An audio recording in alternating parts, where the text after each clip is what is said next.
सावन सोमवार व्रत कथा सुनेगा उसके समस्त दुख दूर हो जाएंगे।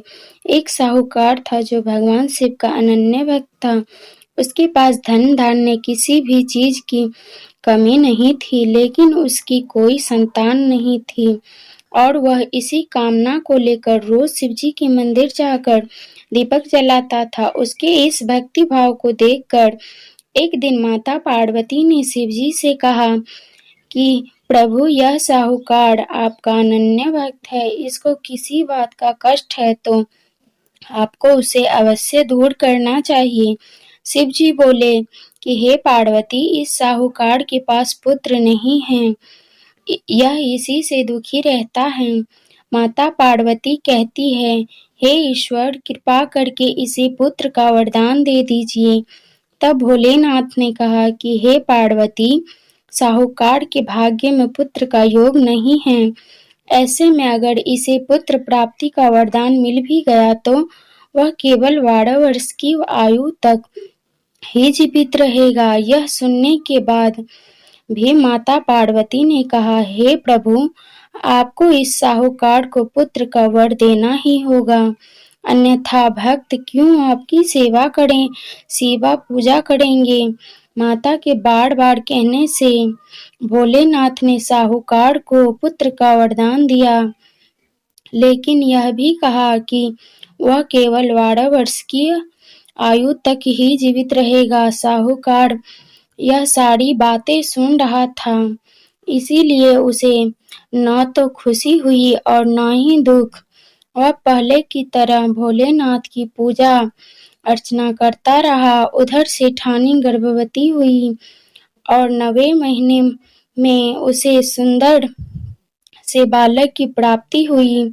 परिवार में खूब हर्षोल्लास मनाया गया, लेकिन साहूकार पहले की तरह रहा और उसने बालक की 12 वर्ष की आयु का जिक्र किसी से भी नहीं किया। जब बालक 11 वर्ष की आयु हो गई तो एक दिन साहूकार की सेठानी ने बालक के विवाह के लिए कहा, तो साहूकार ने कहा कि वह अभी बालक को पढ़ने के लिए काशी जी भेजेगा। इसके बाद उसने बालक के मामा जी को बुलाया और कहा कि इसे काशी पढ़ने के लिए ले जाओ और रास्ते में जिस भी स्थान पर रुकना, वहां यज्ञ करते और ब्राह्मणों को भोजन कराते हुए आगे बढ़ना। उन्होंने भी इसी तरह करते हुए जा रहे थे कि रास्ते में एक राजकुमारी का विवाह था, जिसमें उसका विवाह होना था। वह एक आंख से काना था। तो उसके पिता ने जब अति सुंदर साहूकार के बेटे को देखा तो उसके मन में आया कि क्यों न इसे ही घोड़ी पर बिठाकर शादी के सारे कार्य संपन्न करा लिए जाएं। तो उन्होंने मामा से बात की और कहा इसके बदले में वह अथाह धन देंगे, तो वह भी राजी हो गए। इसके बाद साहूकार का बेटा विवाह की वेदी पर बैठा और जब विवाह कार्य संपन्न हो गए तो जाने से पहले उसने राजकुमारी के चुनरी के पल्ले पर लिखा कि तेरा विवाह तो मेरे साथ हुआ है, लेकिन जिस राजकुमार के साथ भेजेंगे वह तो एक आंख का काना है।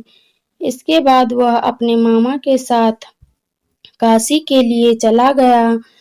उधर जब राजकुमार ने अपनी चुनरी पर एक यह लिखा पाया तो उसने राजकुमार के साथ जाने से मना कर दिया। तो राजा ने भी अपनी पुत्री को बारात के साथ विदा नहीं किया। बारात वापस लौट गई। उधर मामा और भांजे काशी जी पहुंच गए थे। एक दिन जब मामा ने यज्ञ रचा था और भांजा बहुत देर तक बाहर नहीं आया, तो मामा ने अंदर जाकर देखा तो भांजे के प्राण निकल चुके थे।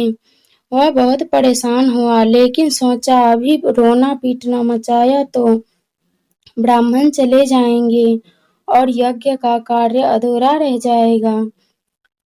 जब यज्ञ संपन्न हुआ तो मामा ने रोना पीटना शुरू किया।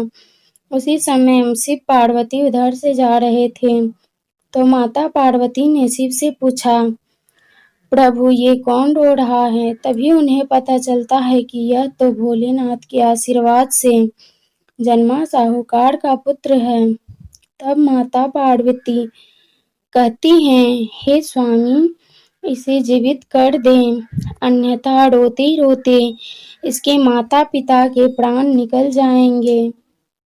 तब भोलेनाथ ने कहा कि हे पार्वती, इसकी आयु इतनी ही थी, सो वह भोग चुका। लेकिन माँ के बार बार आग्रह करने पर भोलेनाथ ने उसे जीवित कर दिया। लड़का ओम नमः शिवाय करते हुए जी उठा और मामा भांजे दोनों ने ईश्वर को धन्यवाद किया और अपनी नगरी की ओर लौटे। रास्ते में वही नगर पड़ा और राजकुमारी ने उन्हें पहचान लिया।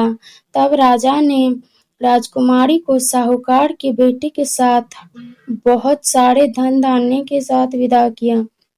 उधर साहूकार और उसकी पत्नी छत पर बैठे थे। उन्होंने यह प्रण कर रखा था कि यदि उसका पुत्र सकुशल न लौटा तो वह छत से कूदकर अपने प्राण त्याग देंगे।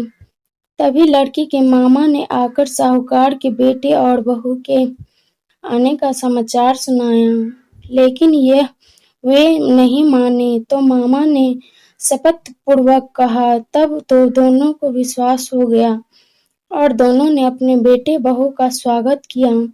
उसी रात साहूकार को स्वप्न में शिवजी ने दर्शन दिया और कहा कि तुम्हारे पूजन से ही मैं प्रसन्न हुआ। इसी प्रकार जो भी व्यक्ति इस कथा को पढ़ेगा या सुनेगा, उसके समस्त दुख दूर हो जाएंगे और मनोवांछित सभी कामनाओं की पूर्ति होगी। वीडियो पसंद आए तो वीडियो को लाइक, चैनल को सब्सक्राइब जरूर करें। वीडियो को लास्ट तक देखने के लिए धन्यवाद।